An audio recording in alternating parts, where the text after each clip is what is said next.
The Victorian era was a period where Queen Victoria reigned during a long period that was from 1837 to 1901, and the poetry that was written during this period was called as Victorian poetry. So friends, welcome to my channel ELS English Literature Studies with Gaur Harpreet.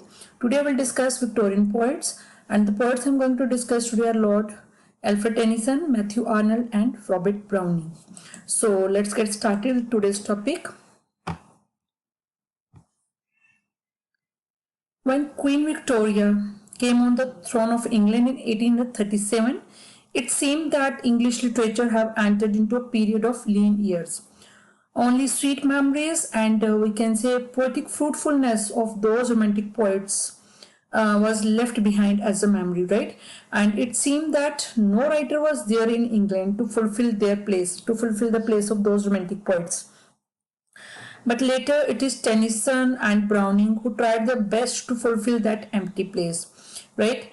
Tennyson, Browning, D.G. Rossetti and his sister Christina Rossetti embraced the transitional nature of Victorian poetry, and they explored traditional values in unconventional ways.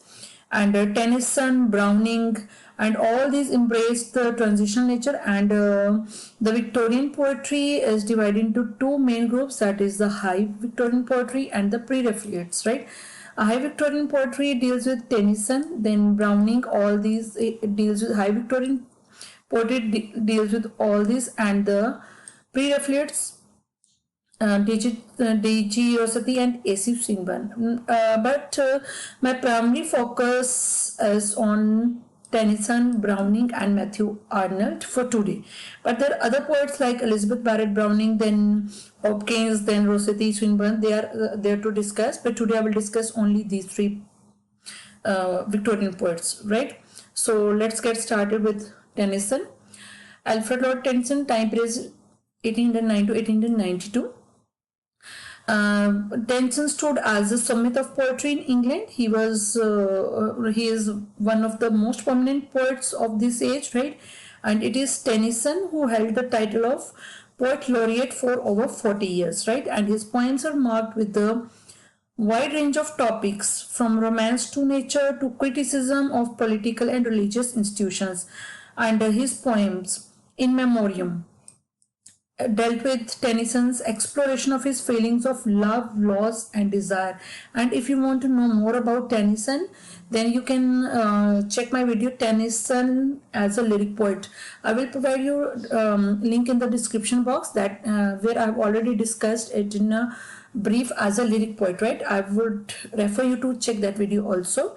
Then yes, we were talking about his famous work. First is In Memoriam, which deals with the exploration of his feelings of love, loss and desire. Then the best example is The Idylls of the King, which blended the stories of King Arthur with contemporary concerns and ideas. Then we have Maud and Other Poems, which is his first collection after becoming Poet Laureate in 1850, and that was published in 1855.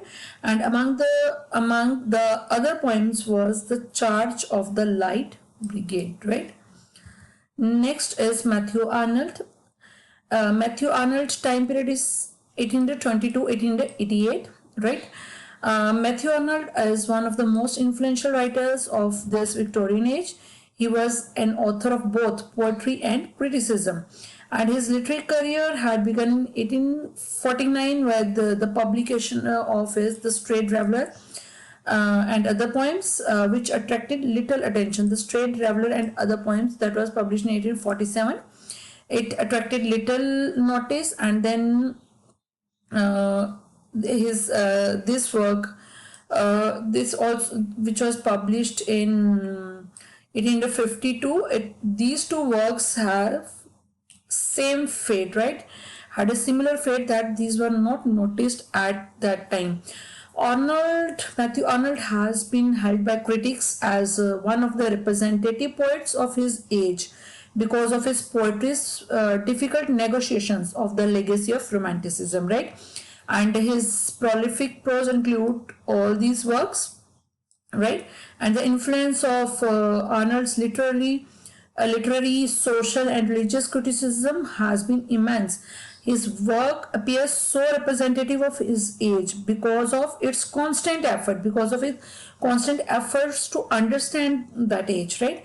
And like many other Victorian poets, he was also neglected in the early 20th century, but we can say later on his works were recognized as classics, and his works attained critical attention both from literary scholars and from cultural historians. Next, I would like to talk about Robert Browning, whose time period is 1812 to 1889. Robert Browning, an English poet, especially famous for perfecting the dramatic monologue. He was not only the practitioner, but he is especially associated with it. Dramatic monologue, which is a literary composition in which the speaker reveals his or her character, right? And in 1846, he married the poet Elizabeth Barrett Browning.